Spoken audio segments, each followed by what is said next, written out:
अस्सलाम वालेकुम। आज हम उम्मीद करते हैं कि आप खैरियत से होंगे। हमारी दुआ है कि आप हमेशा खुश रहें, हंसते और मुस्कुराते रहें और इसी तरह हमें अपना प्यार दिखाते रहें।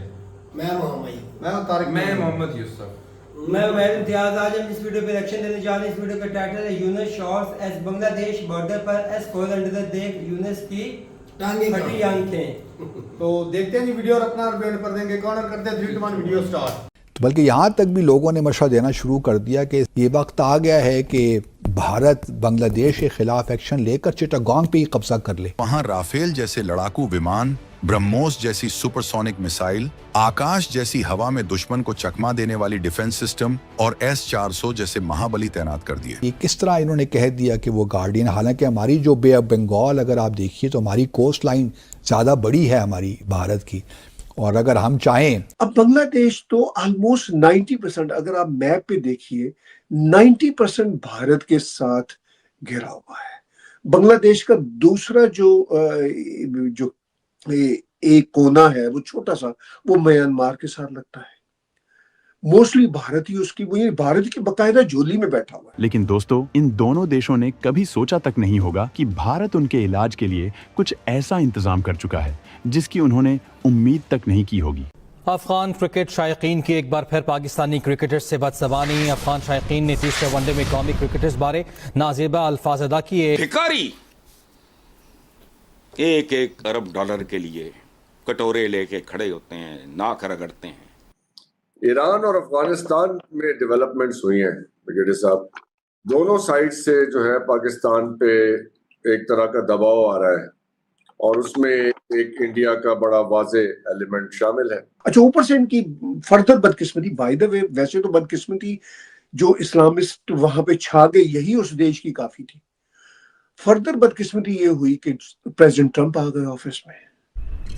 हेलो फ्रेंड्स, जय हिंद। हिंदुस्तान स्पेशल में आपका स्वागत है दोस्तों। जैसा कि दोस्तों आपने क्लिप में देखा, बड़ी खबर निकलकर सामने आ रही है कि भारत ने बांग्लादेश बॉर्डर पर S-400 राफेल जैसे खतरनाक हथियार तैनात कर दिया है।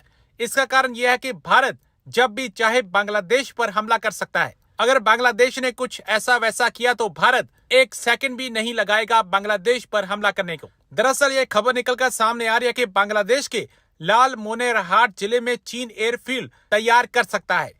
यह जिला पश्चिम बंगाल के कुछ बिहार और जलपाईगुड़ा से सटा हुआ है। बांग्लादेश के ये दोनों जिले पूर्वोत्तर भारत के राज्यों को शेष भारत से जोड़ते हैं। अब पता नहीं बांग्लादेश इसकी इजाजत दे रहा है कि नहीं।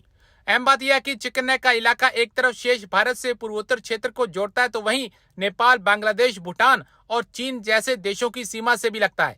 अब बांग्लादेशी मीडिया ये चर्चा करा कि देखो, भारत ने बांग्लादेश के बॉर्डर पर S-400 राफेल जैसे खतरनाक हथियार तैनात कर दिए हैं। मालदीव की जब मिसाल दी तो मालदीव दूर है थोड़ा भारत से।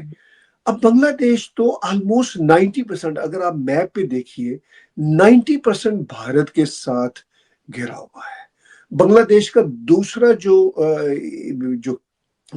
एक कोना है वो छोटा सा, वो म्यांमार के साथ लगता है। मोस्टली भारत ही उसकी, वो भारत की बकायदा झोली में बैठा हुआ है और भारत ने ही उसको पाकिस्तान से आजादी दिलवाई थी। तो मैं बहुत हैरान था कि इतने महीनों से, लास्ट अगस्त में ये वाकया हुआ था, शेख हसीना को वहां से मजबूरन जाना पड़ा। तो मेरा ये एक अजीबोगरीब ऑब्जर्वेशन था कि भाई ये कैसे मुमकिन है कि इस देश की गारमेंट इंडस्ट्री वो भारत की हेल्प से ही चल रही थी।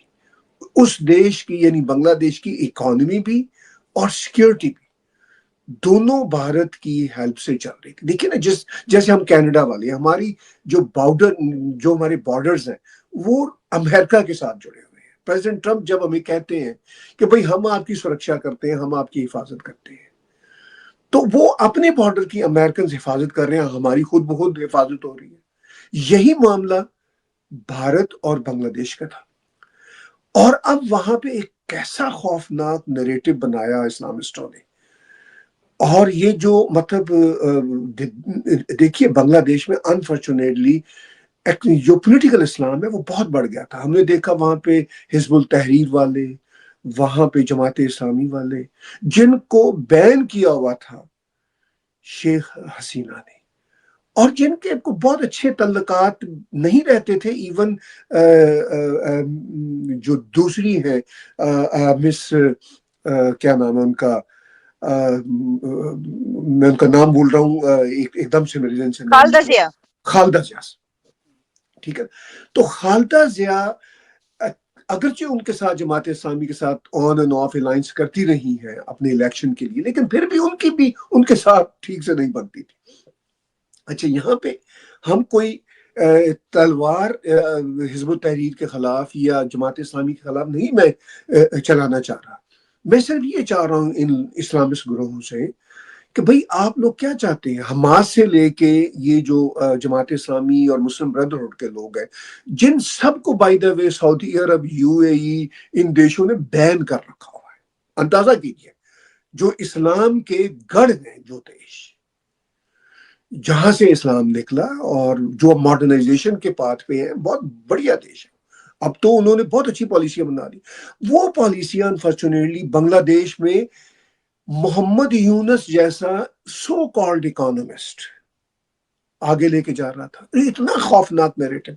अच्छा, ऊपर से इनकी फर्दर बदकिस्मती, बाय द वे वैसे तो बदकिस्मती जो इस्लामिस्ट वहां पे छा गए यही उस देश की काफी थी। फर्दर बदकिस्मती ये हुई कि प्रेसिडेंट ट्रंप आ गए ऑफिस में। जो इनको इम्कानात थे कि हमें अमेरिका से कुछ ना कुछ मदद मिलेगी और हमारे जो चीफ एग्जीक्यूटिव है मोहम्मद यूनुस, वो बाइडन की गुड बुक्स में है, उसके डार्लिंग है, वो भी खत्म हो गई। तो इन सारे हालात में अब जाहिर है वो फिर कहाँ जाएंगे, उनको फिर भारत ही जाना होगा, क्योंकि जिसकी झोली में वो फिजिकली मैप आप देख लीजिए बैठे हुए हैं, उनसे ही इल्तमास करने पड़ेगी ना।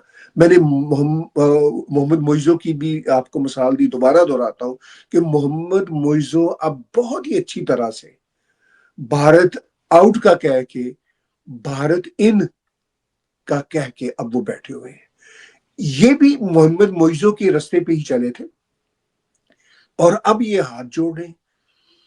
तो अब देखिए, आपका एक और सवाल था इसमें कि क्या प्राइम मिनिस्टर मोदी मानेंगे, तो प्राइम मिनिस्टर मोदी जरूर मानेंगे। He is a very wise prime minister.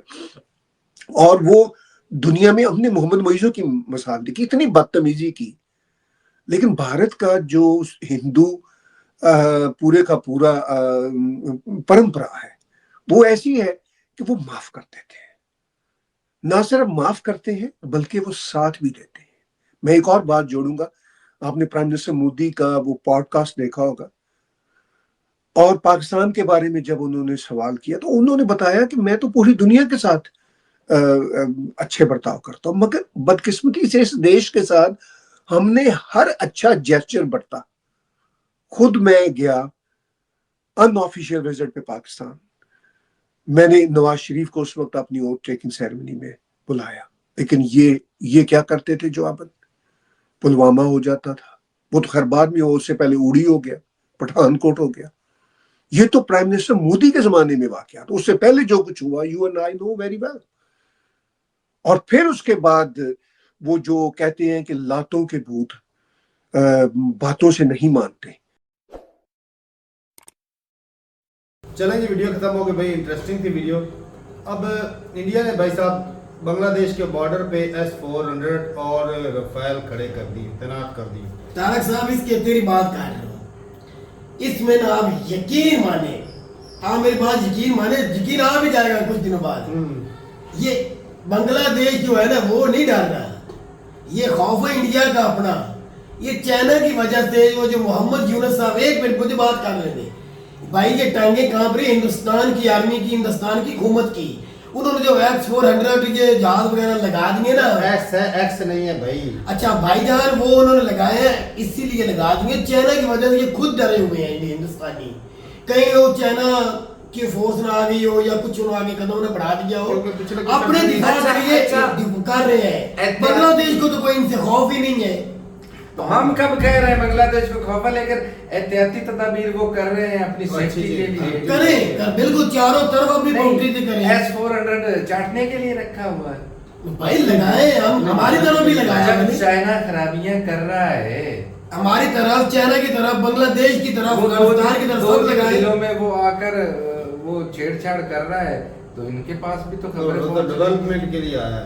कौन से डेवलपमेंट के लिए आया है? तारक तू भी सोया हुआ है मुझे लगा। चाइना डेवलपमेंट के लिए आता है। अच्छा, जो जैसे पाकिस्तान को डेवलपमेंट बना रहा है इस तरह। जो 2 जिले हैं ना बांग्लादेश के, जो चिकन नेक के साथ लगते हैं 2 जिले, डायरेक्ट चाइना वही आया, बाकी पूरा बांग्लादेश। तो वो ही था, मैं तो इस मामले में कहूंगा कि भाई इंडिया ने ठीक किया। अपने दिफा के लिए अच्छा किया है, तो बनाए किस लिए? लेकिन ये कहना है के लिए पैसा ये कहना लगा यूसुफ के बांग्लादेश खौफ में मुब्तला हो गया है, कुछ भी नहीं। बांग्लादेश तो खुद अपने पांव पे कुल्हाड़ी खुद मार रहा है, मार बैठा है ना, मार बैठा है, वो तो पागला हो चुका है। हाँ, ये जो कुछ लगाया गया है, ये अपनी सेफ्टी के हिंदुस्तान का उनको करना चाहिए, क्योंकि उनके दिमागों के ऊपर तो शैतान है, ये किसी वक्त भी कहीं से खराबी कर सकते हैं। उन्होंने अपने दिमाग के लिए किया। तो भाई वो पहले नंबर तो बात ये है कि कि जो मौजूदा दौर चल रहा है ना,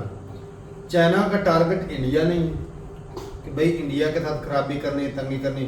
वो सिर्फ ना एक दबदबा बनाने के लिए तो थोड़ा बहुत ना पूरे बॉर्डर पे खराबी करता है, लेकिन चाइना का मिशन जो है मौजूदा टाइम पे जंग नहीं है। ये चिकन नेक जो है ना, ये आपको बोले ना कब्जा करना तो चाइना कर भी सकता है, आसान नहीं, मुश्किल कर भी सकते। एक मिसाल की बात है, कर भी नहीं। अगर तो क्या इंडिया खामोश हो जाएगा? नहीं खामोश होगा, बड़े लेवल पे जंग छिड़ जाएगी। दोनों कंट्री ग्रो कर रहे हैं, इंडिया भी कर रहा है, चाइना भी कर रहा है, उनकी इकोनॉमी धड़म अब ये रुक जाएगी। अभी तो ये टैक्स का मामला उठा है, टैरिफ का वो नहीं संभाला जा रहा। तो देख लो वो इंडिया और चाइना की मार्केट क्रैश कर दी। अगर अल्लाह ना करे ऐसा काम हुआ तो फिर अगर इंडिया ने अपने नेशनल सिक्योरिटी के लिए ये किया तो अच्छा इकदाम, इसमें ये अच्छी बात है, अच्छी चीज। बांग्लादेश ने भी नहीं ड्रोन लिए थे, वो भी तो अपनी सेफ्टी के लिए कर, जब उनको लगा था कि भाई इंडिया कब्जा कर सकता है कुछ स्टेट पे, सॉरी स्टेट पे नहीं, कुछ इलाकों में, तो उन्होंने भी सेफ्टी के लिए किया। सेम चीज जो इंडिया भी कर रहा है, अच्छी चीज है। बाकी भाई बात करें जंग की या ये वो, ये नहीं है। ये सबसे बड़ा दोनों कंट्री कभी नहीं चाहेंगे कि जंग लगे, नहीं, ना चाइना ना इंडिया, दोनों तैयार नहीं है जंग के लिए भाई। भाई इतनी अच्छी इकोनॉमी चल रही है उनकी, उनको जरूरत ही क्या है? क्योंकि भाई मिशन है उनका, मेन जो है वो मिशन है इकोनॉमी। बिल्कुल इकोनॉमी ग्रो करनी है भाई। अब पाकिस्तान की हालत देख लो, न्यूक्लियर वाला कंट्री है, पैसे की वजह से इधर उधर जाना पड़ता है, पैसे मांग रहे हैं। और इंडिया की इकोनॉमी अच्छी चल रही है, अगर उनकी हालत भी हमारे जैसे, फिर हमारा तो छोटा कंट्री, उनका बड़ा कंट्री, उनको संभालना ही मुश्किल हो जाएगा। तो मौजूदा टाइम पे भाई इंडिया या चाइना इस तरह का कोई स्टेप नहीं लेगा। अगर आज इंडिया स्ट्रांग है चाइना से, सॉरी चाइना स्ट्रांग है इंडिया से, तो किस वजह से? पॉपुलेशन तो इंडिया की बड़ी है, पैसे की वजह से, पावर है, अच्छी पुलिस ही, वो इसीलिए स्ट्रांग है। बाकी भाई बात तो भाई बहन जाकर, अब अमेरिका की पॉपुलेशन को इंडिया से बड़ी है? नहीं, सवाल ही नहीं पैदा। चाइना से बड़ी है? नहीं, क्या है? पैसा है भाई, ये चीजें तो भाई पैसा जिसके पास है चौधरी वही है। तो मौजूदा टाइम पे भाई दोनों कंट्री, इंडिया का मकसद जो है ना जंग नहीं है, ना चाइना का मकसद जंग है, अपना दिफा है, सिर्फ और सिर्फ अपनी इकोनॉमी को बूस्ट देना है, ग्रो करना है, जो दोनों कंट्री भाई साहब हमारी तरफ को मैली आंख ना देखे और वो अपने आप को एक्टिव करके रखा, और साथ में बॉर्डर को भी भाई साहब सिक्योर कर। अच्छी बात है भाई। S-400 का मतलब ही यही है भाई कि दिफा करना है। कोई S-400 जो है ये को अटैक करने के लिए नहीं, तो ये तो भाई अपने दिफा के लिए सिस्टम है। तो अगर बांग्लादेश को डर होना था तो भाई होता कि भाई कोई पिनाका रॉकेट सिस्टम खड़ा कर दिया है, कोई इस तरह का जो अटैक खड़ा कर दिया, या एयरफोर्स मशके करती बॉर्डर के करीब। लेकिन भाई अच्छा है, अपनी डिफेंस के लिए बढ़िया चीज है। तो ठीक है भाई, अपनी राय जरूर का कमेंट सेक्शन में मिलते रहिए वीडियो के साथ, तब तक के लिए इजाजत देंगे। अल्लाह हाफ़िज़।